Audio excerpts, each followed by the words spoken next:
All right. We are live. Hello, Hello? Mark. Yeah. All right. Okay, All we're right. all here. We are live. We've got 5 listeners. So here's the part where I do the introduction. Hello, this is Joseph Aleo, and you are listening to Mage, the podcast. And we've got quite a show for you today. We're going to be talking about the Metaplot in Mage, and joining us today is Satyros Brucato, the co-creator of Mage. Satyros, how are you today? I am good. Thank you. It's great to have you back. We had you in the first episode of the podcast, and I have to thank you for getting me back into Killing Joke. Yeah. Thank you, and thank you for having me on the podcast. I really appreciate it, and I'm having a great time. Yeah, I'm really enjoying the way the show has turned out. There's only been 2 episodes, but there is quite a bit of listeners, and what makes me really happy is that it's a very niche genre.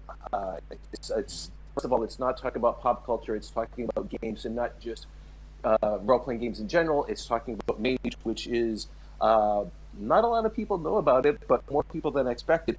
And our other guest for today is Mark Hope from the Darker Days radio podcast. He's a co-founder and he's also been a guest host on Midnight Express. Mark, it's so nice to meet you. Hi guys, glad to be on board. Really thrilled to be able to freak out about Mage again. It's been a while. Thanks for having me. Fantastic. And before we go any further, we have 5 listeners now. I expect we'll have more listeners. And listeners, if at any point you would like to ask Phil, I'm sorry, not Phil, Satyros or Mark a question, just send in a text message via the app or the browser, and we will get back to you as quickly as we can. And Mark, before we go any further, tell us how you became affiliated with the Darker Days radio podcast. I've been listening to like the first 5 episodes myself, actually. Right, well, Vince Florio and I talked about it over at the old White Wolf forums about years ago, and we were just throwing around the idea of starting up a White Wolf-oriented podcast dedicated to Old World of Darkness and New World of Darkness as they were at the time. And we just kind of got off the ground with a couple of small shows, and we were able to, really fortunate in fact, to get some of the creators and writers on board, and it just kind of snowballed from there. And before we knew it, we had this really successful podcast on our hands, and we were just kind of off and running from there. It was a really great time. Real life eventually intrudes.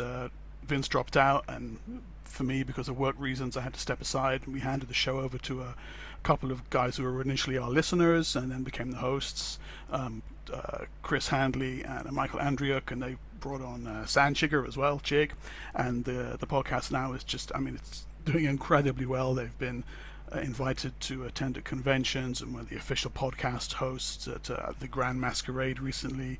So yeah, it's turned into quite a show. So what I wanted to ask you is, you have a background in Old and New World of Darkness, but how did you get into role-playing games, and how did this all lead to Mage? Why Mage specifically? Well, like a lot of guys my age, I'm a veteran of the old Moldvay cover Dungeons and Dragons basic set, and I'd heard about that from friends and pop culture, and I think the E.T. movie featured it as well. So I picked it up in a hobby store one day, and just really kind of never looked back. But Mage came around. Yeah, years later, Vampire was on the scene, so the buzz was out there of this innovative new storytelling system, slightly different way of approaching your games. And I'm pretty sure it was an 8-page pamphlet that appeared in the pages of Dragon magazine that just talked about this game called Mage and these traditions, and had this just wild artwork, which anybody familiar with Mage will have seen it on the original first edition Storytellers screen. I remember looking at this and going, "What is this?" Yeah, Mage changed a bit conceptually between the time that image was commissioned and the time the first edition rulebook came out. For folks who haven't seen the Mage 20, I put a callback a callback to that image in the first few lines of the prelude for Mage 20. Yeah, it's hard to describe. You really have to kind of see the image. It's not something I'm even going to attempt to encapsulate in words, but it's pretty crazy. But there are all these descriptions in there of the traditions, the different groupings of mages. And I remember sitting in my room and thinking, oh, this looks kind of cool. I could be one of these. And then reading the next one and going, no, I really empathize with this one here. And then the next one thinking, no, this one's great. And by the time I got to the end of the pamphlet, I'm like, there's nothing in this that I don't like. So I picked it up at a game store a couple of months later and read the book on the way home from visiting a friend who's now my wife, sitting on the ferry, feeling mopey because she wasn't my wife yet, and just and then I look up and all of a sudden this 8-hour ferry journey is over and this book is 80% of the way through, and the world had just gone away, completely vanished. I was totally immersed in this thing, and I thought, yes, this is the one for me, and have been running it ever since, really. Cool. So you've been running it. So you've been more of a storyteller than a player, then. Yeah, I've played Mage like once, twice maybe. Really frustrating. Yeah. Always a storyteller. Yeah. Well, myself, I've always been the game master. It's only till recently that I've been on the other side of the table, or the other side of the game master screen, I should say. And so it's been a lot of fun. So let's get to the topic at hand, Mage Metaplot. For newbies like myself, what is the Metaplot? Well, do you mean what is the Mage's Metaplot, or what is Metaplot in general? Let's start what is Metaplot in general and how it applies to Mage. Okay, so a short definition of Metaplot would just be an overarching story that presents a framework for the stories that you tell in your game. It's sort of the politics and the characters of note and the things that are going on around your game that you either can use or can discard depending on what you want to do. The upsides of Metaplot are that it presents this sort of a dramatic background where it feels like your games are taking place in a bigger world than than just your game. The downside of it is that Metaplot can sometimes overshadow your own originality and tell you, well, you're going to have to do this because such and such happened in the Metaplot, which is where Metaplot gets intrusive. It can also get really, really, really fucking complicated, and that I in the 20th anniversary, I've been trying to avoid the downsides of Metaplot while still keeping the positive elements of it intact. The 20th anniversary approach really succeeds because it explicitly takes a toolbox approach to it, I think. And in earlier Mage books, it's kind of woven in and amongst the descriptive text, and peppered here and there throughout the source books. And for some gamers, I remember that it wasn't always obvious that this was something that you were expected to pick from, like a buffet. You'd often see discussions online where people would say, well, I have to use the Avatar Storm now, or I have to incorporate Porthos exploding, or whatever. So M20's approach, where it's explicitly toolboxed out, broken down into these little categories with options, really makes it much more accessible, I think. Mm-hmm. Well, I do know that you I'm sorry, go ahead. No, I was just saying thank you. Go ahead. Well, so I don't want to get too bogged down in dogma, but you do provide a lot of options. You can say the Avatar Storm happened, or it was not as devastating as people affected, or it did not happen at all.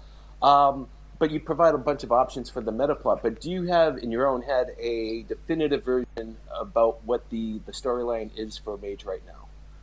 I have a headcanon-ish. I don't want to say what it is because people will start saying that's official.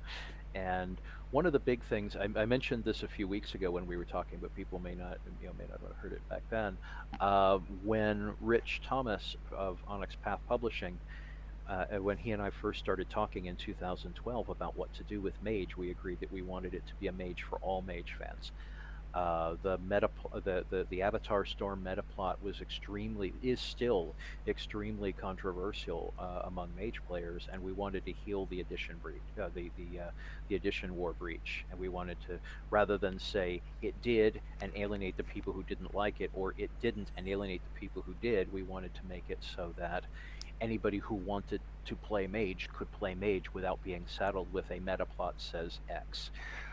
And also something, it wasn't really obvious back in the days when we were doing it in the 90s, but it's something that with hindsight I realized more.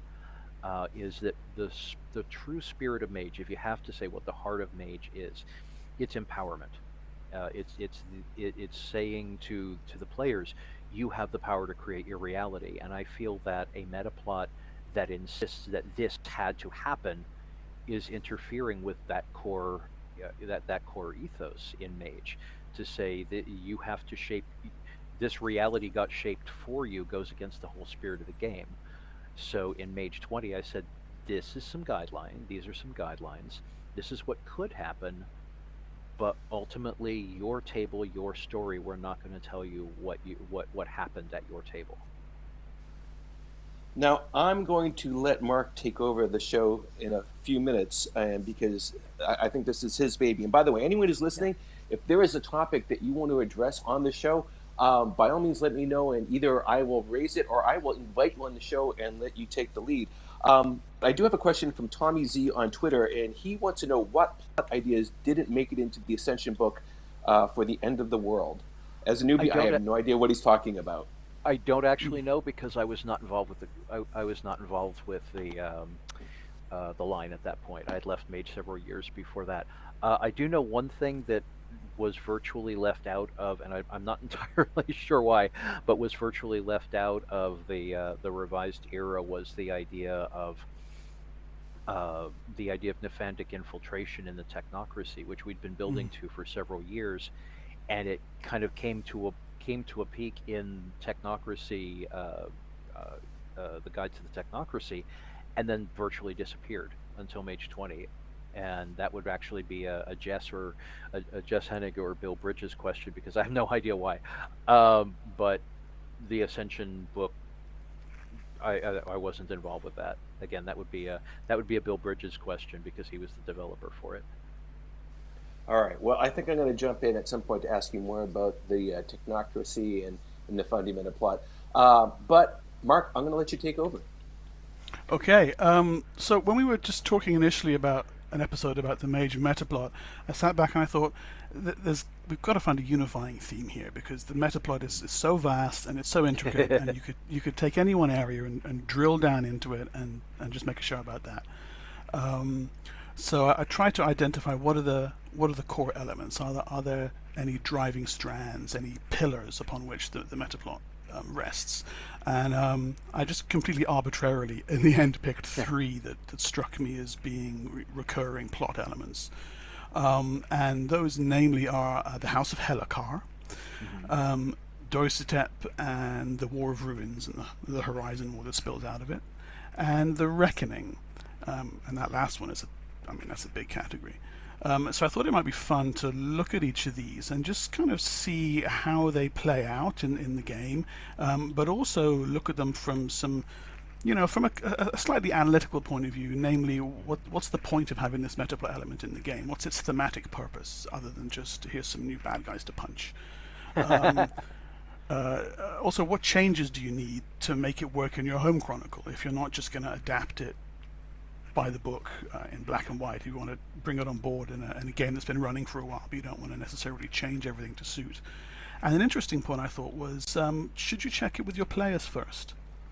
With newbie players, this is maybe not such a big deal, but if you're bringing in players who are used to a certain version of Mage, do they want the Avatar Storm in their game, for example? Do they want Doissetep to be a central part? And is it worth discussing those things? So. That would be a really good question to ask people before gaming with them. Yeah.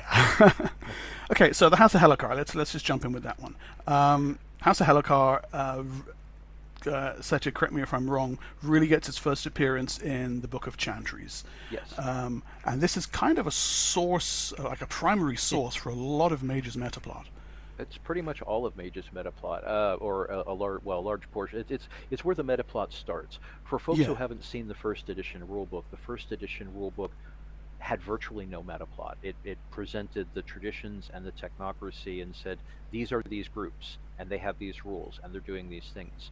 But aside from a once upon a time there was a mythic age, and then Copernicus rearranged reality, and then nobody believes in magic anymore, all of which, from a historical standpoint or and a cultural standpoint, are incorrect. That was essentially the Mage Metaplot presented in the first edition rulebook. Fortunately, and we were talking a little bit about this a few weeks ago. Fortunately, when I was hired when the Metaplot, rather when the first edition was in editing, and I arrived at the office to start my job there the day the preview copy came back from the printers. And Ken Cliff, the head of editing and developing, and my direct supervisor at that time, he handed it to me, and he's like, well, yeah, we were talking about what I could and couldn't do with it, and I said, well, how much creative latitude do I have with this? And he said, it's all yours. We don't have the slightest idea what to do with it. He said, as long as you don't change anything, any of the intellectual property elements of it right out of the bat, you can do whatever you want. Which was awesome, by the way, and that's a level of creative freedom most people in work for hire situations never get. You know, if you work on a Spider-Man comic or Batman or something like that, the editor is not going to say, you know, you can make Batman a space alien now, because the intellectual properties are, you know, the major source of income for whatever company owns the rights. And so I got, and my crew got, a tremendous amount of creative freedom with Mage, in part because even its creators were going, okay, we realize there's something cool here, but we're not entirely sure where to go with it. And so there was a core Mage crew that that I kind of put together when we were doing those first few books. A number of them, Sam Chupp, Kathleen Ryan, Brian Campbell, and Bill Bridges, were involved in the original, the writing of the original Mage First Edition. Others, Steve Brown, outgoing back, Beth Fiske, Darren McKeeman came in with me, and Sam Abenett came in with me, and together we started taking this grand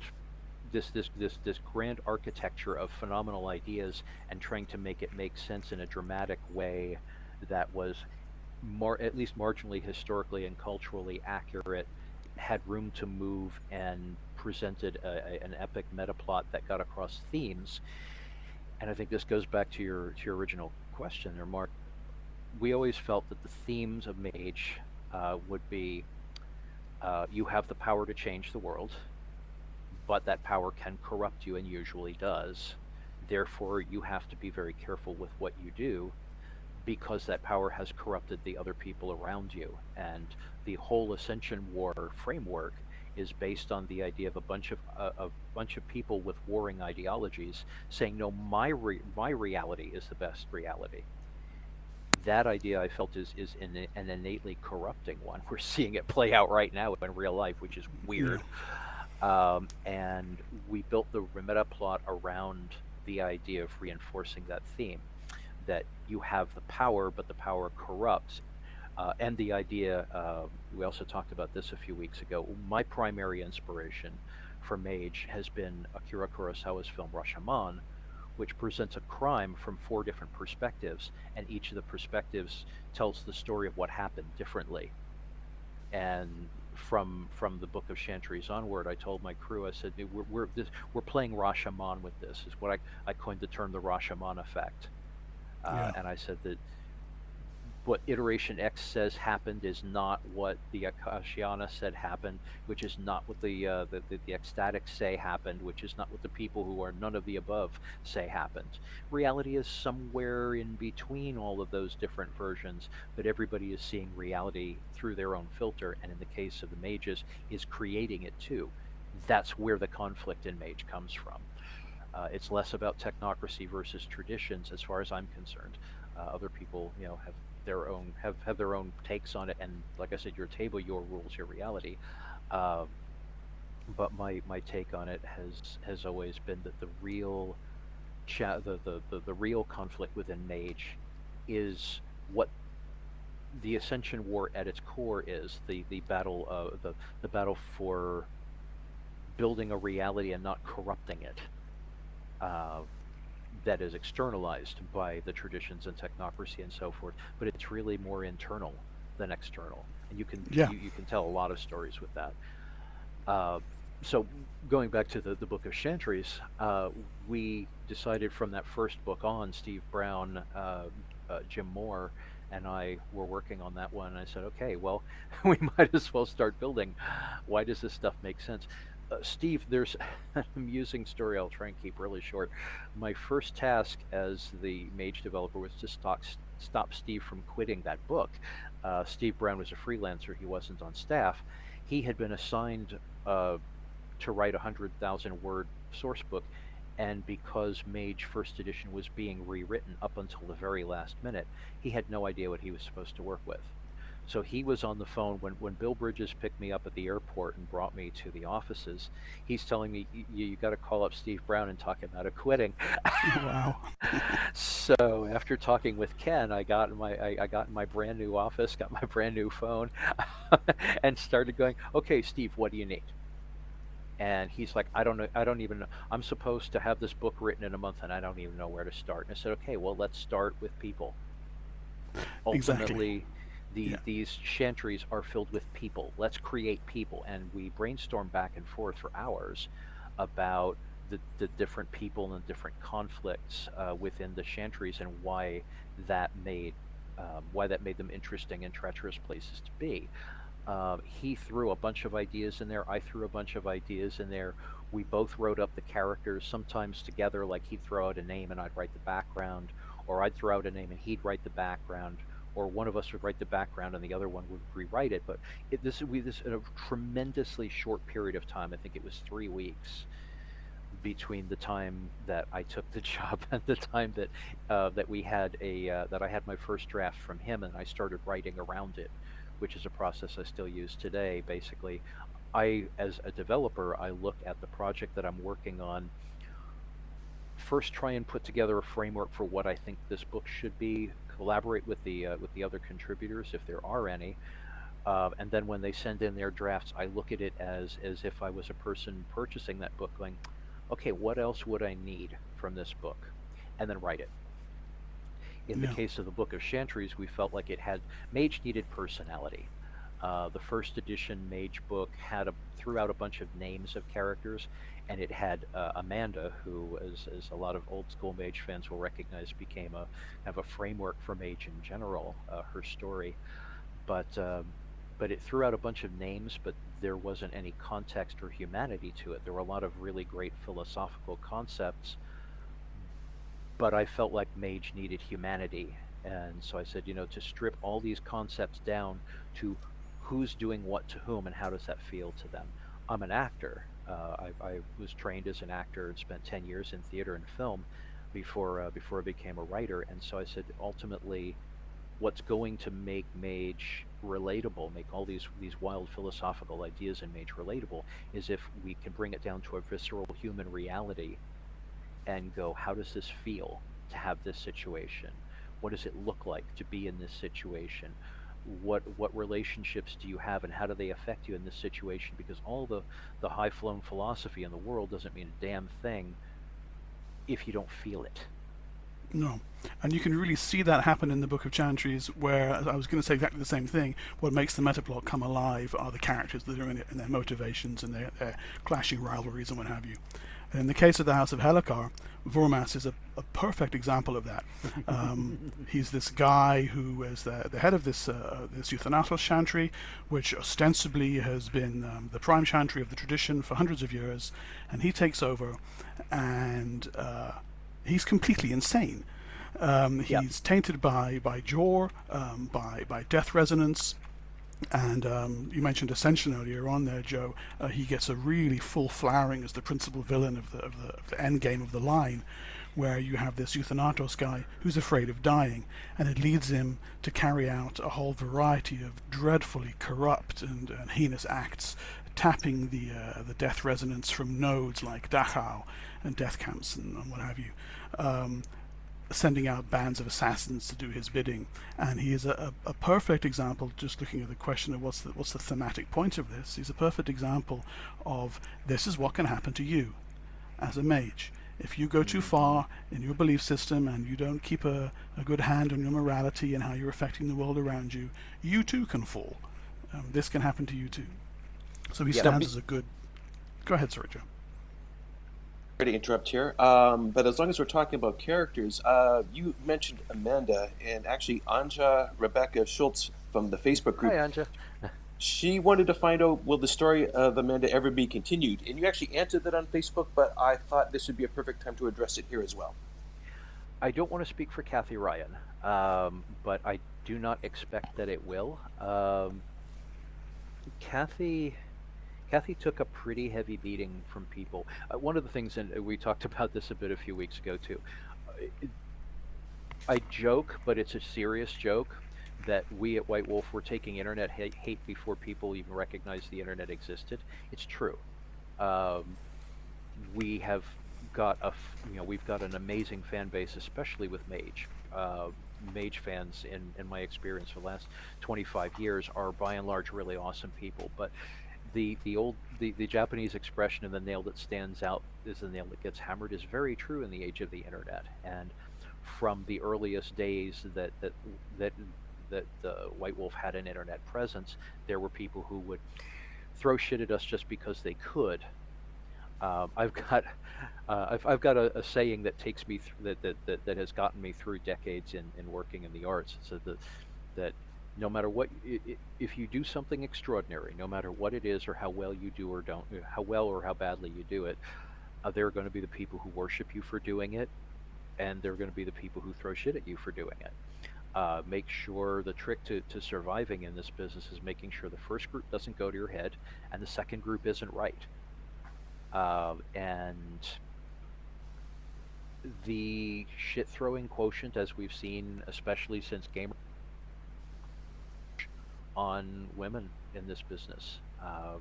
Jen Hartshorn and Kathleen Ryan were two of the first women in prominent creative positions in this business, and they got a ton of shit for that. And both of them have more or less left the field at this point, because it was really, really hard on them, especially because they didn't deserve it. A lot of it was just plain mean. And when I was doing Mage 20, Kathy and I were going to be working on it, and we had originally planned to pick up where things left off with Amanda, but she said she was having a hard time going back to it because there was so much trauma involved in her contributions to Mage, and I didn't want to push her on that one. So I said, you take your time. We're friends no matter what happens. Kathy and I have been friends. We were roommates for a little while when we were working on Mage. So we're still friends. We've always been friends. My door is always open to her. I'm not going to push her through it. At the moment, she's not ready to do that. If she is, Amanda may return, or Kathy may create someone entirely new. I do really appreciate it, though, that people still love what Kathy did, because obviously I did. Brief tangent here.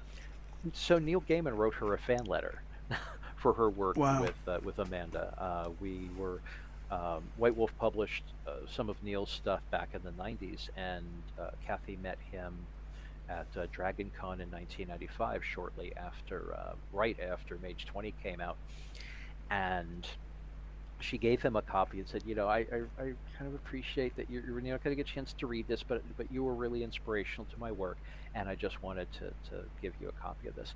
And he wrote her a fan letter. A few weeks later, she came flying out of her office going, "Oh my God, Neil Gaiman wrote me a fan letter! Oh my God, Neil Gaiman wrote me a fan letter!" And he'd written her a letter about how much he enjoyed the story she wrote, the prelude of Mage 20, Mage 2nd edition. She also did the layout for that book. It's her graphic design. And he was like, this is really remarkable work, Kathleen. That one, Neil Gaiman has been like at the top of my list of great people since then, but her work was very, very good. I would love to have Kathy back. I would love to have Amanda back. That's ultimately Kathy's decision. Well, that's terrible that you get treated that way, and I think this should definitely be a topic for a future show. All right, will only interject here and there, and what I think I will do is hold off on the listener questions and questions from the end of the show. And Mark, I'm going to hand it back to you. Cool. Yeah, I just want to say Amanda is one of my favorite characters in Mage. On that ferry trip that I was talking about, sitting there reading these vignettes of hers that come up at the beginning of each chapter, just made that book really come alive.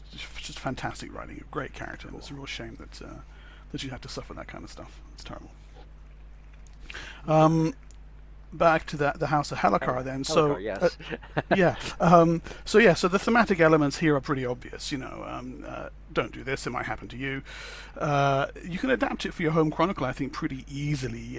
We seeded in our game the Freedom Raisers in as an antagonistic cabal with Theora Hetark. As a young assassin mage whom the characters initially tangled with, and then realized, actually she's not 100% sold on this murderous life that she's living, and there's a chance for redemption there. And they actually found a way to get Theora to work on side in return for Theora going to Horizon, the headquarters of the traditions, and standing trial for her wrongdoings and turning evidence against Helekar. And actually, if I recall correctly, Kathleen was one of the writers for that in the original Thanatos tradition book.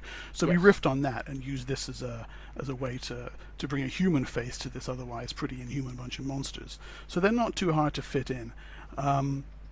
And provide both a great set of antagonists, but also a way for your player characters to make a difference. If you can, for example, turn Theora Hetark away from her terrible life and give her a chance to testify and what have you, then you've made a difference. You've made a genuinely good contribution to the universe around you, and that kind of goes back into the themes of empowerment that are so central to me.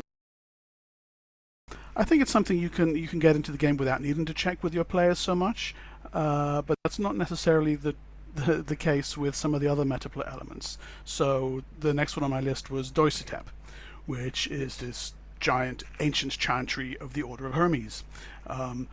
Again, comes out of the Book of Chantries, although it actually is originally an Ars Magica plot element that's been subsumed by Mage. And it's this hotbed of rivalry, with hermetic cabals at each other's throats, daggers in the dark, tension just waiting to explode. And eventually, in the changeover toward the end of Mage Second Edition, it does that. Literally, exactly that. Yeah, yes, it just literally blows up. A rivalry between the Janissary Cabal and the Druashi Cabal, Karen Mustayan and Porthos Fitzempress, just goes nuclear, and the whole thing blows up. And it has a number of interesting kind of plot derivations that come out of that. But this again is the same element, the same thematic element rearing its head. This is a cautionary tale of what happens if you let your lust for power go too far. Exactly. And that's something that's really significant within the setting.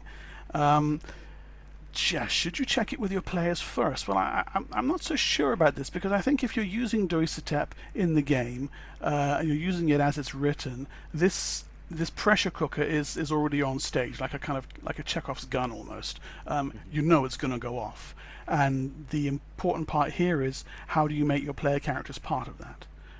Should it be something that just happens in the background? Should it be something that they're involved in? Are they going to be part of one of these cabal rivalries? Are they going to be junior members of the Druashi or allied with Karen Mustai's Janissaries? And I think it's important with something of that scale to give it a human face on the level of your player characters and the level of their cabal. Tie them into it somehow. In our chronicle, we had the player characters who were in possession of some magic MacGuffin that both sides wanted, and when they brought it to Doissetep, that was like the spark that set the tinder keg off. So you've got to give them an in. You've got to give them a connection to the larger story, I think. I agree. Sorry, go ahead. Oh, I just said I agree. Yeah, all right. Yeah. Now, when it comes to the reckoning, and this is a catch-all phrase that subsumes a whole bunch of plot elements that happen around about the changeover from Second Edition to Revised, and it includes things like, Doissetep sort of kicks it off, but you have the Second Masasa War, where the Order of Hermes go and fight vampires. The spirit nuke. You've got the Week of Nightmares, the Spirit Nuke. all these kind of things going off. The Maelstrom, 6 Maelstrom in the underworld, and a radical change to the setting in terms of something as well as iconic as the Avatar Storm, a giant spiritual storm that rages along the gauntlet and makes passing into the Umbra hazardous at best, and possibly fatal. So here, now the thematic elements here, they're a little bit harder to tease out, because part of it, and this, I don't know, Phil, maybe you can shed a little bit more light on this, but to me the thematic elements also had a lot more to do with changes in the rules as well, providing justifications for shifting the rule set over from second to revised, but also changing the focus of the game away from a larger cosmic spanning story to something more street level. But not permanently. The impression I got that it was to break it down so that you could then build it up again into something new.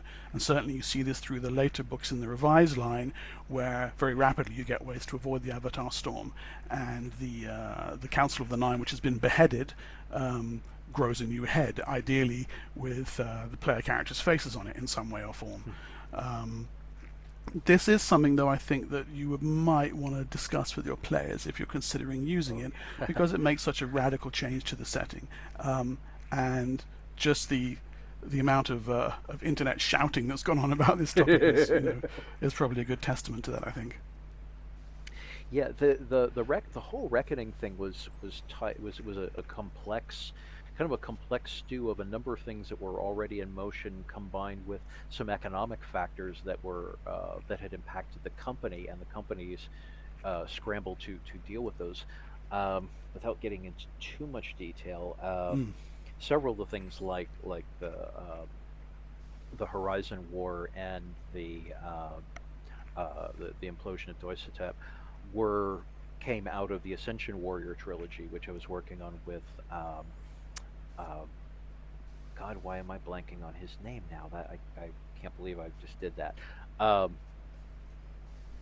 But with my brain is telling me Steve Brown. It's like, no, it was not Steve Brown. But in any case, with the Ascension Warrior trilogy, he and Stuart, the author, Bob Weinberg, and Stuart Wick had worked out the idea that they wanted to have a big epic trilogy. The original outline had nothing significant happening. It's like there was a bunch of running around, much sound and fury signifying nothing. I said, no, if you're going to have a war, we need to wreck shit. So I was like, I looked at the situation with Doissetep and the tensions there, and Steve Brown and I had created Doissetep as a metaphor for what happens when pride and power corrupt at an epic level, and I said, let's wreck it, let's destroy it, let's show where this leads. There was Null B, and I forget if we wrecked Mecha or not. I think it was just Null B.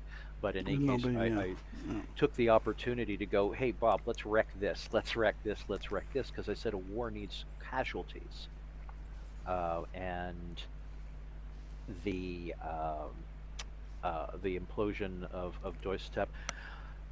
So with Porthos, who sort of became one of my counterpart mouthpiece figures, I wanted Porthos to be a metaphor for the mage who is really the wizard, really desperately trying to ascend and recognizing that his neurotic hold on power was keeping him from the thing he wanted most. I said, well, if we give Porthos a grand death where he gets to step past his power in order to sacrifice himself for the greater good, we're giving Porthos a good ending and providing something more than just guy shows up with big weapon and blow up wizards.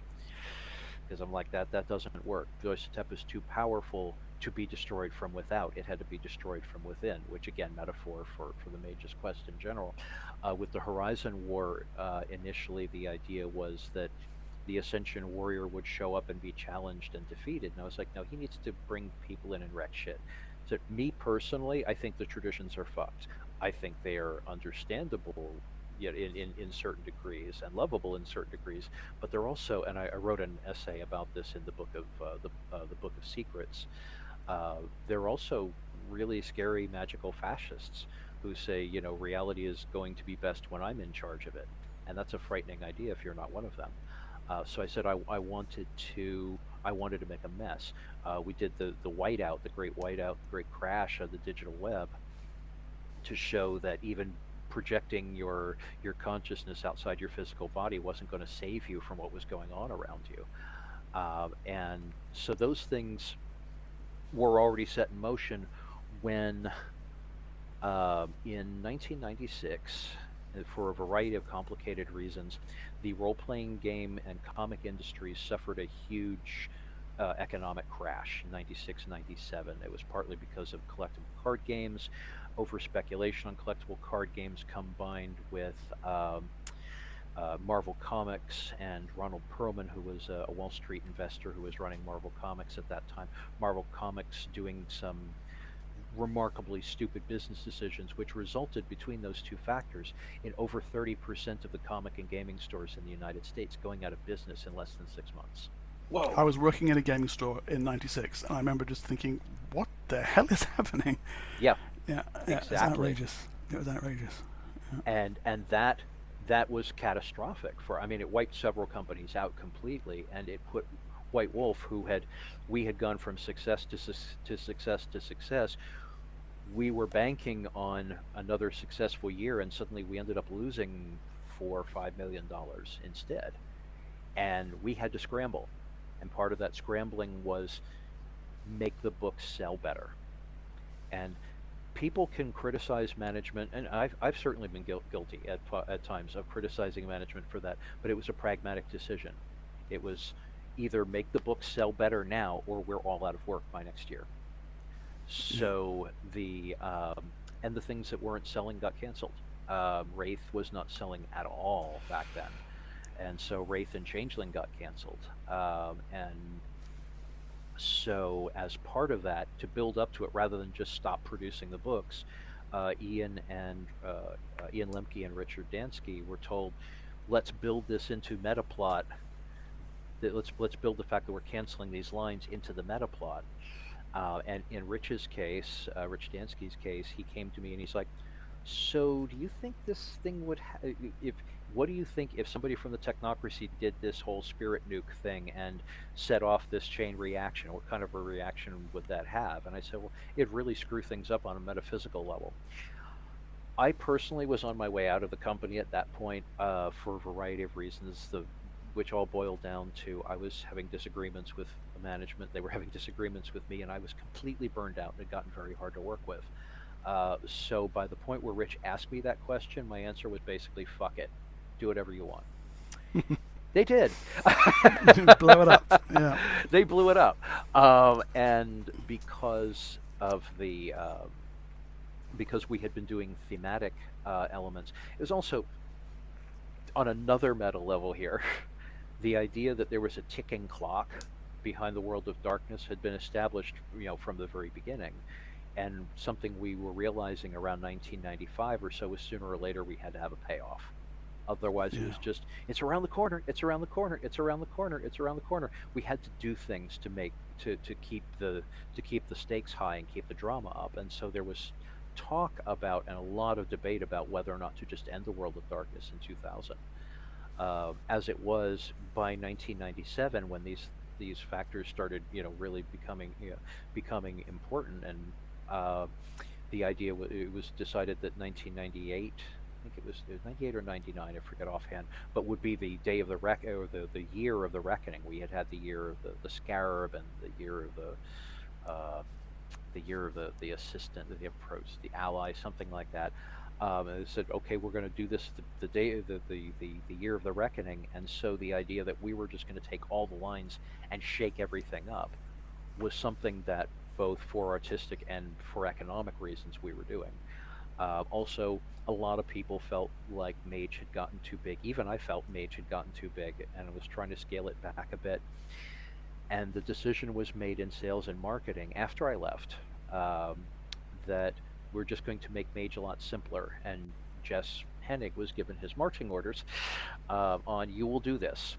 This is what is going to happen. You're going to do this, this, this, this. And he's like, the fans aren't going to be happy with that.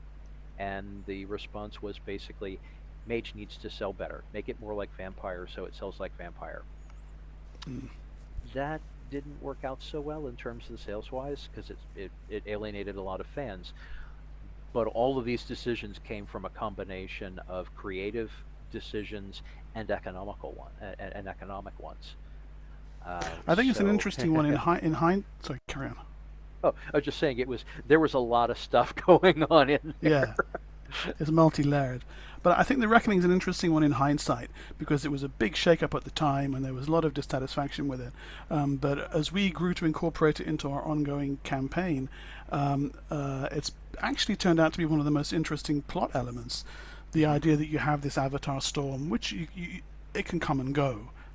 If the world doesn't end, then you have to decide: oh, is the gauntlet forever going to be this horrendous place? Is the spirit world forever going to be out of bounds? And I forget which book it is that talks about it. I want to say Beyond All Barriers. No, No, it's Infinite Tapestry. Infinite Tapestry, where it talks about it having peaks and troughs, and it becomes something that you can set, and you can have a narrative dial attached to it. You know, in this story, it doesn't matter whether they pop in and out of the spirit world. So the Avatar Storm is having a lull. But on a more dramatically tense story, maybe you want to actually have the Avatar Storm be important, so all of a sudden a tempest has blown in. Mm-hmm.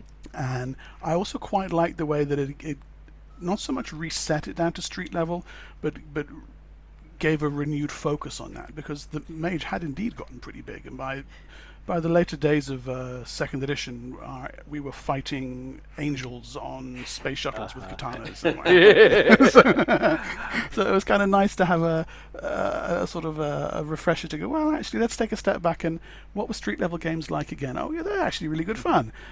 So it's and now, of course, it's all in the past. It's 25 years in the past now. No, God, 30 years? 25. Yeah. 25, but more years than I want to remember. Yeah. You can actually sit back and look at the whole and choose and pick and choose which elements of it you want. And that, I think that makes it a much more easily usable element in your game. So the spirit nuke, if you're going to use something like that, and we had something similar to that a few sessions ago, can be a thing that happens, but doesn't have to necessarily end your chronicle. Then it becomes like, well, this tremendous event has happened, and it's shaken things up. And presuming that you're going to carry on gaming for another 10, 15 years, what are you going to do with it? So I actually think in the long run, it's turned out to be a pretty good move within the setting itself, because it allows you to have these rises and falls and peaks and troughs and dramatic climaxes and denouements, and then we build ourselves up again, and the story takes a different direction. I think overall it's been a good thing. Thank you. Yeah, it's one of the themes with Mage ever since Stuart first conceived of it back 91 or so, is the idea of dynamism, the idea that things are going it's forward. Not static, otherwise, exactly. Yeah. Exactly, and so that whether it's me, Bill, Jess, Ryan, Lillian, we've always worked with the idea that Mage has got to go forward, and that was something Rich Thomas and I were talking about when we began brainstorming on Mage 20. Was it can't be a nostalgia time capsule. It has to be it has to move things forward into where we are now, because Mage has always been about what's going on now, not what went on 20 years ago or 200 years ago. Mage has always been, and I think probably always will be, about change and transformation, not about locking it into any particular, amber prison where it's. So the idea that we're constantly keeping things changing has that's been an element of the metaplot from the beginning. And with Mage 20, we said that let's take it one step further, both to heal the metaplot breach and to keep to the spirit of Mage. Let's just use, and I don't know if people, for anyone who hasn't seen this yet, I used a device that initially used in Mage the Sorcerer's Crusade, Future Fates sidebars, which are you take a historical event or a metaplot event or something, and you say, okay, you've got three options. One, it happened as written. There was Anne Boleyn was executed at such and such a time, therefore these things happen. Or you can say, well, this might happen, this might have happened, or it might be happening, but you could change it. Maybe you rescue Anne Boleyn at the last second, and maybe you shoot Henry, you shoot Henry V out of a cannon, and that changes Yeah. English history and world history really from that point onward. Um, or option three, fuck it, it's whatever you want it to be. Maybe none of this happened. Maybe Henry V didn't exist. Maybe Anne Boleyn didn't exist. Your game, your table, your story. And I brought that back with Mage 20 and just said, Avatar Storm, your choice. Doissetep self-destructing, your choice. Horizon War, your choice. Technocracy, the Fendic infiltration of technocracy, your choice. We'll put options out there, but ultimately it is what you want it to be, because that's what Mage should be. The ultimate reality of Mage belongs to the players, not to the books. Yeah, Now, for those who haven't seen it, there's like 17 or 18 of these Future Fates things in Mage 20, each one with 3 or 4 options. So you have a huge variety of things to choose from. And I think that's what Metaplot has to be. If you're going to use it, if it's not just going to be, here's a background setting, here's some NPCs, here's some locations, go do what you want with it. If you actually are going to have a Metaplot, it needs to be dynamic, it needs to change, it needs to drive forward and forward and forward. Otherwise, what's the point of it? You might as well just have a book of NPCs and places and magic items and leave it at that. Mm-hmm. Now, we do have a listener-related question regarding the Sorcerer's Crusade era. Matthew Stewart Bourne, he wants to know if we're going to be seeing more material set in the Sorcerer's Crusade era, and he says that he would love more excuses to do a chronicle set in the Renaissance Middle East. That is entirely up to the rights holders. I would love to. Sorcerer's Crusade is, of all of my creations or co-creations, Sorcerer's Crusade is my favorite. Power Chords is working on it, but Power Chords only has one book so far. Sorcerer's Crusade was the fantasy role-playing game I always wanted to play. We took we took this wild metaplot, historical metaplot that Kathy and Brian and Sam and Owl and Bill and I came up with, and moved it back 500 years. And because I'm a history buff, I've been into history, which ties into, and I'll answer this in a minute, ties into another listener question. But I've been a history buff and a kind of a fan of secret history, magic, religion, and so forth, cultural history, since I was a kid. I read this stuff for fun. And I wanted to just run wild with that in a Renaissance setting. And so I would love to. I don't own the rights. We'll see what, if fans want it, talk to White Wolf and or Onyx Path. I say and or Onyx Path because I work with Onyx Path, but Onyx Path does not own the rights. White Wolf owns the rights. If you want more Sorcerer's Crusade, let them know. If you want me to do it, let them know. I'd love to do it, but ultimately it's not my call. Yes, I'm new to Mage, as I said many times before, but from what I've read online, people really, really love the Sorcerer's Crusade. We do have another question from Matthew, and it's regarding the Avatar Storm. And he says that he loves Threat Null, the Avatar Storm, to be good and raging in order to not swarm over Earth. So what's a good canon or rules compromise where he can use the Threat Null as antagonist, but still keep the Umbra open for player exploration? Ultimately, and Threat Null was something that Ryan Macklin and Lillian Cohen Moore came up with. Actually, no, not Lillian. I'm sorry. That wasn't Lillian. Maybe it was Lillian. I forget. I don't have the books at my fingertips. I'm running off of memory at this point.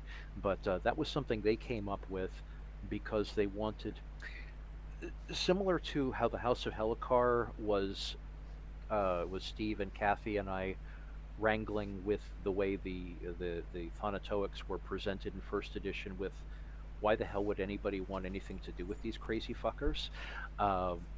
The idea of the corruption of the technocracy has been mine, Brian Campbell's, and Jess Hennig's quest to make the technocracy less implacably evil than they were in first edition.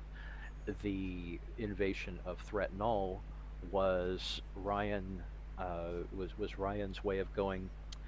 So, about that implacable technocracy, here's the implacable evil alien technocracy you heard about versus the more human, still implacable, still authoritarian, but at least relatable and reformable technocracy back home. Uh, I will be dealing with that in the Technocracy Reloaded, whereas with Book of the Fallen, which I'm writing now, we'll be handling Metaplot in Future Fate style, basically addressing it by going, so here's a Metaplot element, you can use it or not, this is what's happening if you use that Metaplot. And I like I said, I've got a section on Threat Null in there, which I haven't written yet. I've been brainstorming on it with Ryan. So I don't have an actual answer to that, except that I'll be dealing with it soon, and I'm open to suggestions. This is one thing, by the way, and I can say this in a podcast now because we have social media. I always love feedback from the fans. I want to know what people like, what they don't like, what they would love to see, what they're tired of seeing. Obviously, I don't always incorporate it, but I love knowing what people want, because Mage, like I said a few minutes ago, it doesn't belong to me. It's ultimately, no matter who owns the rights or who's writing the books, Mage belongs to the Mage fans, as far as I'm concerned. And I want to know what people are interested in, and what people want to see. And so if you have suggestions or questions or things like that, please let me know. I might not answer personally because I'm really fucking busy, but I'm always watching and always listening. Wow. I think to give an answer give one answer to Matthew, for Threat Null to function as a thing that's separate from the main Earthbound technocracy, all you need is something in the setting that can separate this group. This group can have been off somewhere, festering in their own ambitions, and then returns to Earth, or gets back on the radar. It doesn't have to be the Avatar Storm. If you take a look at something like Book of Worlds, you can see that there are technocracy bases scattered out in the Deep Umbra in a variety of places. So really all you need is to just take something like a handful of these bases that have been out of contact with Earth for long enough for them to go off the beaten path, to develop their own weird ideas about what it means to be a technocrat, and then for them to come back on the scene. So the Avatar Storm is not necessary, I think. You just need a degree of separation, and that can come through simple things like losing contact with them, or they go off chasing some deep space mission and come back changed, a sort of event horizon kind of thing. That's the main element that I think that you need to capture to make that work in your game. Thank you. That's a really good answer. All right, gentlemen, we are closing in on an hour. I think we can go a little longer if we choose. So, but before we make that decision, Mark, is there any other things regarding Metaplot you would like to address or bring up? Well, I made a list of all 18 future fates. But we don't have to, you know. Shows. Yeah. No, I was actually trying. I was trying really hard. I've been trying really hard to think of. There was the question earlier on of what elements didn't make it into the final book of the original line, the Ascension book that Malcolm Shepard did the main storyline in that, and he did a really good job of piecing together a whole variety of plot elements. A lot of them to do with the House of Helekar in the main story, and the rise and fall of the technocracy, and the new Horizon Council and the Sphinx. There was a couple of the other stories presented in there, Hell on Earth in particular, resurrected Al-Aswad, and like the first Nefandus kind of guy. But the one thing that I was missing, which we used in our game, and I haven't seen anywhere else, was the Jade Demon. And I'm gonna confess that it took me a couple of years to realize that he was just stolen from Big Trouble in Little China. I love that movie. And maybe that was why, I don't know. But I thought he was his story is kind of the same as House of Helekar. He's a well-intentioned traditions mage who fell. In his case, he fell all the way to become Nefandus. And he has this really fascinating Chantry, the House of the Maze of Ebon Gates and what have you. But maybe he's not the most original guy. I don't know. I thought it would have been fun to see him again. There was in one of the printouts, I forget if it was an editing printout or a correction printout, but someone, it wasn't me, I think it was Brian Campbell or Josh Timbrook wrote, or Rob Hatch wrote a word balloon next to the picture of him, next to the picture of the Jade Demon, saying, "And this really pisses me off to no end." Yeah. All right, I got to interject here for a second here. In the vampire game that we're playing right now, my character is sort of a mix between Fu Manchu and Lopan and Shiwan Khan from The Shadow. Uh, love Big Trouble in Little China. Big influence on my character right now. Right. So go read the Book of Chantries. There's a whole section in there on him. I will do that. All right. Before we wrap up, we have another listener question. This is not exactly Metaplot related. Maybe it is. It's from Anastasios, and he wants to know if, what is the main difference will be to Victorian Mage when comparing it to Mage 20 in mechanic or only in setting? Victorian Mage is going to be mostly setting mechanic, mostly because the rules in Mage 20 are just the rule sections in Mage 20 are longer than the entire word count of Victorian Mage. So Victorian Mage is almost all setting. What we are doing. So for folks who are familiar, or for other folks who aren't familiar with the 20th anniversary mechanics, there was a significant rules change, which is in the treatment of focus. Focus in first edition and second edition was kind of this thing that you waved around when you were doing magic, and in Mage 20, your focus is what you believe, paradigm, what you do with what you believe, practice, combined with instruments, the things that you do to bring what you believe into action when you do these things. That not only fixed a lot of the mechanical problems that Mage had over the years, but it's more true. It has greater dramatic possibilities, and it's more true to how magic actually works in terms of occult history, whether or not you actually believe magic is a real thing. In terms of real magical practices, that's the way it works.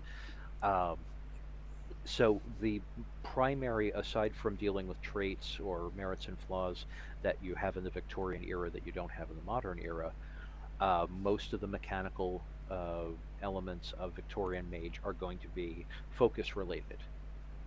You know, if you practice this particular kind of ritual magic from India, your focus, your paradigm is going to be this, your practice is going to be this, and you will use these instruments. If you're doing Golden Dawn magic in London, it's going to be like this. But in terms of the whole character creation, this is how magic works. No, we're using the same damn system. If for no other reason than, one, I do not ever want to have to write another Mage rule system again, and two, it's putting the bulk of the book for Victorian Mage into detailing the setting and the politics and the groups, which are radically different in the 1800s than they are in the 21st century. Introducing new groups, introducing new setting elements, things that have only been alluded to in the past, like Les Sobios Locos, and dealing with the world on a larger scale. One of the things about Victorian Mage is it's not just about Victorian London. Excellent. We're trying to handle the world in as much detail as we can in 200,000 words or less. So for rules, it will be defaulting back to Mage 20, going, use these rules with these differences, because the majority of the book is setting material. Very good. All right, I think that is a good note to wrap this on. Mark, I would love to have you on the show. If you want to continue talking about Metaplot, I'm certainly open to that, but there's many other avenues to explore in Mage. And Phil, of course, always welcome you back to come on the show. Thank you. Thank you very much. Thank you, Joe, and thank you, Mark. It's really great talking with you guys, and look forward to doing it again soon. Yeah, thanks. That was a lot of fun. Anytime, Joe. I'm always happy to talk about the purple. Yeah, please do. And I encourage anyone who's listening or on social media who want to participate in the show, let me know. I'll be happy to have you on. Before we go, Satyros, where can we find you online? You can find me at my Facebook is Phil Brucato at Facebook. Satyros Phil Brucato, which is my which is my author page. I have a Patreon, Satyros Brucato at patreon.com, in which I cover a lot of non-mage material. For various legal reasons, I am not putting mage material out there. However, I do a lot of things outside of mage: power chords, Deliria, Red Shoes, um, my my music, my band Telesterion. We put tracks from tracks and doodles and works in progress and things onto that. My Anyway, yeah, I have a Patreon campaign there. I also have a blog which I update periodically on WordPress, Satyros at wordpress.com, and my Twitter account, Psychotropic Owl at twitter.com. Where I post, which is mostly at this point political stuff, and me blowing my stack over God, what should fucking do today, people. But so yeah, I have a and yes, and my company, the company that my wife Sandy and I have, Quiet Thunder Productions. We have a page on Drive-Thru RPG, which has the non-mage material. The mage material can be found on Drive-Thru RPG under Onyx Path Publishing, but I have Deliria Fairy Tales for New Millennium, or one book from it anyway. The rest of it's in legal limbo. And Power Chords, Music, Magic, and Urban Fantasy, which is perfectly playable with Mage at Drive-Thru RPG. All right, and Mark, where can we find you online? Well, I tend to keep a pretty low profile online, but I have a LinkedIn page for my editing work. I'm an editor by day and a bass guitarist by night, but that's cool. not entirely relevant. You can find me on the Mage Facebook group if you want to talk about Mage. I'm also pretty active over at RPGNet under my real name, and occasionally post at EN World, and also over at the Onyx Path Mage forums where I post as Thebian. Other than that, I just tend to lurk a lot, really. All right. Well, fantastic. I'm glad you both came on the show. And listeners, please join us again next week because we have Anthony Galatis. He will be reading his short story, Life, which is taken from the Truth Beyond Paradox anthology. I'm really excited about this. The show is still shaping up into what it's going to be. It's unfolding. It's emerging. And if we can include short stories, I would be really excited about that. You can find us online at magethepodcast.com. You can also email us at magethepodcast@gmail.com. Follow us on Twitter at Mage the Podcast, and subscribe to Mage the Podcast on iTunes, Google Play, and now on the TuneIn app. And if you can, please leave a review on iTunes. It really helps people find the show. And if you are listening to the show at this very moment on Zcast, please hit the heart icon, because once again, that will help people find the show. So, for Satyros Brucato and Mark Hope, I'm Joseph Aleo, and you have been listening to Mage the Podcast. We will see you next week. Thanks for listening. Thank you. Thanks, everybody. Thanks, guys. Thank you all. Take care. Have a wonderful day. I'm going to go play D&D now.